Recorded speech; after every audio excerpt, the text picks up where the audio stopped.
Bonjour et bienvenue dans cette vidéo où je vais vous montrer comment reprendre des avances élèves venant de GFC au 31 décembre dans le premier trimestre traité sur Opal avec l'interface automatisée GFE Opal.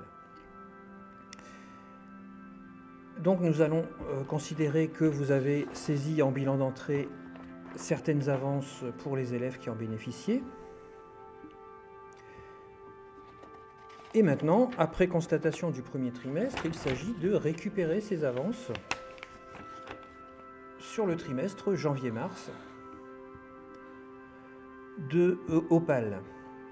Donc j'ai traité les droits constatés jusqu'aux opérations de déductibilité. Je vous rappelle rapidement les étapes pour réceptionner les droits constatés. Donc vous récupérez des titres de recettes, vous récupérez des demandes de paiement pour les aides des collectivités que vous prenez en charge. Et ensuite, on vous spécifie dans la vidéo de la fiche métier numéro 17A dans Tribu d'aller dans modalités spécifiques et de faire les opérations de déductibilité, c'est-à-dire que Opal va effectuer les plus et les moins pour chaque élève, en indiquant ici le numéro du trimestre à traiter et en cliquant sur le bouton qui devient alors apparent. Donc j'en suis là. Avant d'envoyer les ASAP aux familles, je voudrais déduire les avances éventuelles que certaines familles ont récupérées du trimestre précédent. Pour ce faire, il va falloir d'abord passer une écriture de transfert du 4191 au 411.2, au 4112, assez logique. Il va falloir faire ces opérations élève par élève, tiers par tiers. Donc première chose, saisir l'écriture de transfert de l'avance. Donc là, on est dans le cadre d'une écriture à faire manuellement. Donc les agents comptables pourront créer et valider cette écriture, les assistants de comptabilité pourront la créer et demander ensuite à leur agent comptable de la valider. Je choisis de faire cette écriture au journal reprise sur avance, ce qui me semble assez logique. En libellé, je vais indiquer simplement avance N-1 sur trimestre janvier-mars. C'est tout ce que j'indique pour l'entête. Je clique sur enregistrer. Mon écriture va être simplement un transfert du 4191.00, mais en spécifiant bien le tiers. Donc par exemple ici, j'ai saisi un bilan d'entrée pour Arsène Girard, par exemple. Voilà, que je retrouve ici. Cette avance est de 13,40 €. Pour ma deuxième ligne d'écriture, je vous rappelle qu'il faut cliquer sur le bouton plus. Et donc, je mets donc cette somme au 411.200, puisque cet élève, au trimestre en cours, a une somme à payer.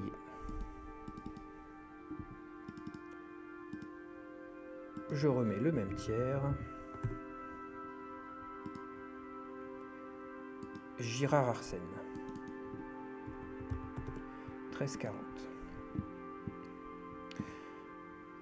J'enregistre mes deux lignes d'écriture. Et si je suis comptable, je les valide.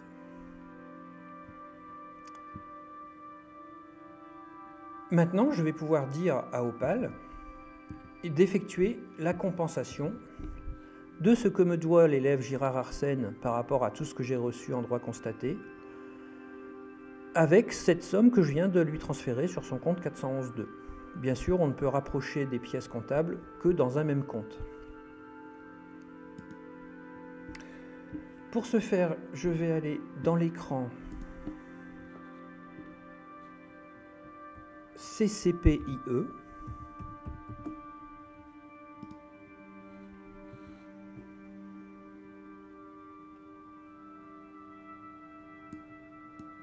Je vais traiter mon 4112.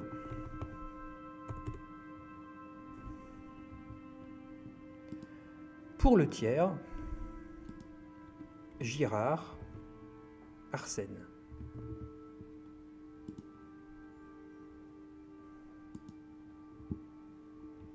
Voilà, donc là j'ai rempli mes critères de recherche. Je ne traite que le compte 411-200. Pour le tiers dont je viens de transférer l'avance au 4112, je fais ma petite recherche en cliquant dans la loupe. Et voilà, je récupère bien ma pièce d'avance de 13,40 € et la pièce reçue des droits constatés, où je constate que l'élève Arsène Girard me doit encore 136 €. Je vais sélectionner ces deux lignes en laissant mon doigt appuyé sur la touche contrôle du clavier. Donc je sélectionne la première ligne et la deuxième ligne. Je clique sur rapprocher.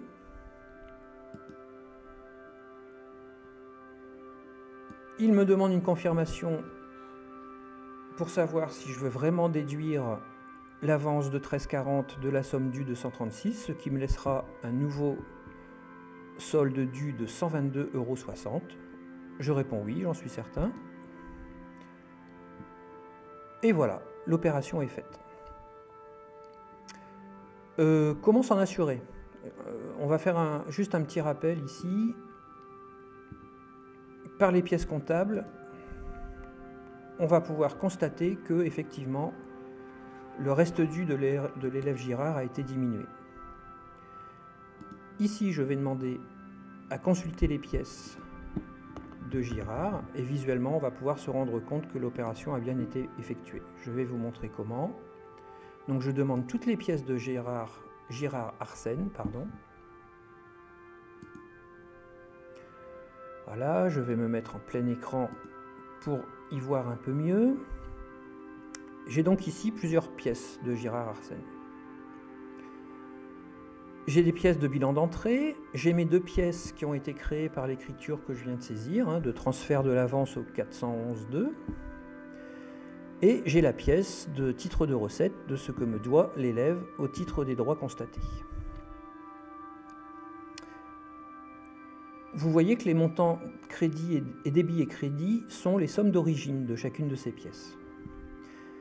Par contre, il est intéressant de savoir que les soldes, eux, vont varier en fonction des rapprochements que l'on va faire entre les pièces. Donc les montants ne changeront pas, mais les soldes vont changer par compensation. On voit par exemple que au titre de l'avance sur le 4112, ici je suis bien sur ma ligne 4112 de l'avance, et bien en solde j'ai 0. Ben oui, parce que je n'ai plus d'avance à récupérer. Mais mes colonnes montant débit et montant crédit me renseignent toujours sur l'historique. J'avais 13,40 €, mais en solde je n'ai plus rien parce que j'ai fait la compensation avec ma ligne du titre de recette. Donc le titre de recette à l'origine, il est toujours à 136 €, mais je vois avec les soldes qu'il ne m'en doit plus que 122,60 €. Cette notion de montant débit, montant crédit contre solde débit, solde crédit est très importante à acquérir pour pouvoir suivre et lire facilement ensuite toutes les pièces comptables.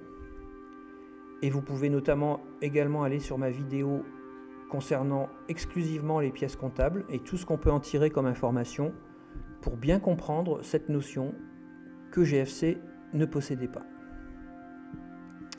Voilà, j'espère que je vous ai aidé un petit peu et je vous souhaite bon courage pour saisir toutes les autres avances d'élèves. À bientôt.